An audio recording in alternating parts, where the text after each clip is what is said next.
Hello. I want to play a game. The game I want to play is very similar. No, this video's about digital accessibility.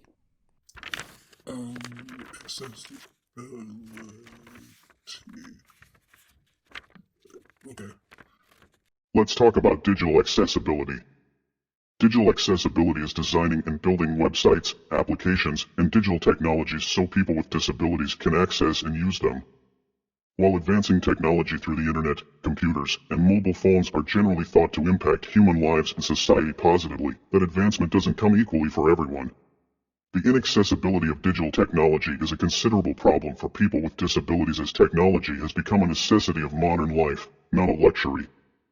A significant reason technology remains inaccessible to disabled people is the misconceptions and preconceived assumptions towards accessibility that reign in companies that build the technology. Today, we're bringing the ugliness inside of inaccessible digital technology out into the open.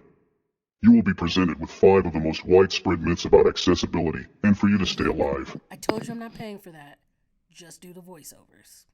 Fine. You will be presented with 5 of the most widespread myths about accessibility. Crystal will provide the facts to challenge and demystify what it means to make digital technology accessible. Access the light or remain in the isolated shadows. The choice is yours. Myth number 1. People with disabilities don't use the internet. What? People believe that? Yeah. Seriously? Mm-hmm. This is one of the most grievous myths that lead to accessibility not being considered when building technology.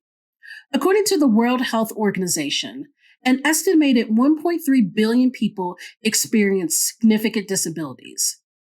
Given how pervasive the internet and tech use is around the globe, to say that disabled people don't use the internet is beyond misguided. However, people with disabilities are less likely to go online or use a particular technology. In the United States, 1 in 4 adults lives with a disability. According to a 2021 survey of U.S. adults by Pew Research, 62% of respondents with a disability say they own a desktop or laptop computer, compared with 81% of those without a disability. 72% of people with a disability own a smartphone versus 88% of those without a disability. This survey also states that older people are more likely than younger adults to report having a disability, which would also affect the results of the survey. Given the fear of stigma and reprisal, disability remains vastly underreported in America. This means the population of disabled people who are online and use technology is undoubtedly more significant than currently assessed. Myth number 2. Accessibility is expensive and hard to implement.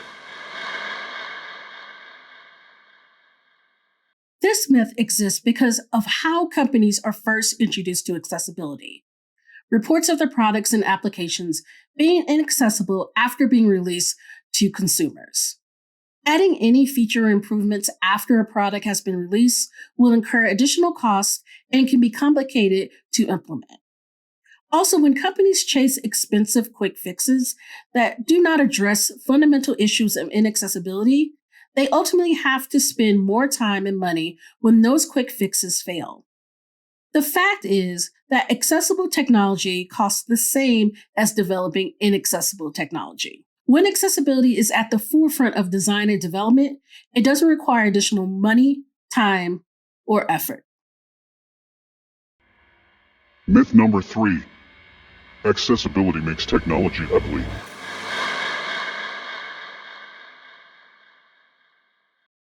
This strongly correlates to the last myth. An existing design of a site or app probably won't hold up well when you retroactively add features and elements that weren't planned, especially if a design team has little to no knowledge of accessible design. The components and styles that make a site or app accessible do not reside outside of current design trends and practices. Good design and accessibility are not mutually exclusive. It can be said that accessible design makes for better design because when accessibility is intentional, usability design is not far behind. Myth number 4. Accessibility is just for visual disabilities.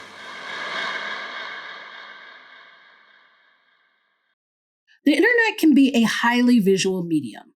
So it's not so strange to think that most of the work of making it accessible for disabled people would be geared towards those who are blind and low vision. But vision is only part of how someone experiences digital technology. People with mobility, auditory, neurological, cognitive, and psychological disabilities face significant technological barriers. Commonly, barriers that affect one category of disability affect others as well. Visual disabilities tend to be an accessible entry to learning about accessibility.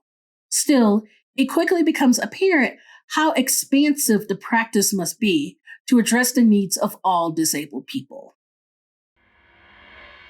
Myth number 5. Accessibility only helps people with disabilities.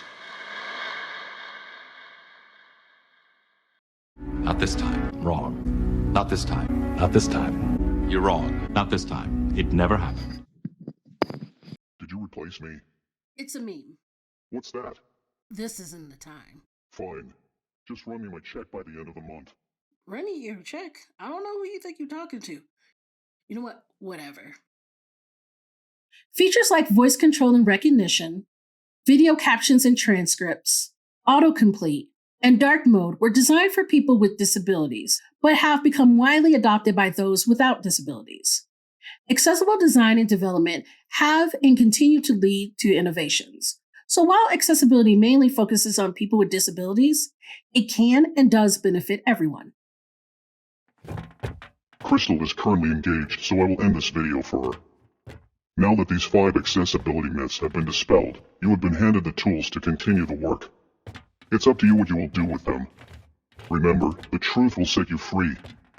If you enjoyed this video, hit the like button. If you want to see more videos, hit the subscribe button. Make your choice.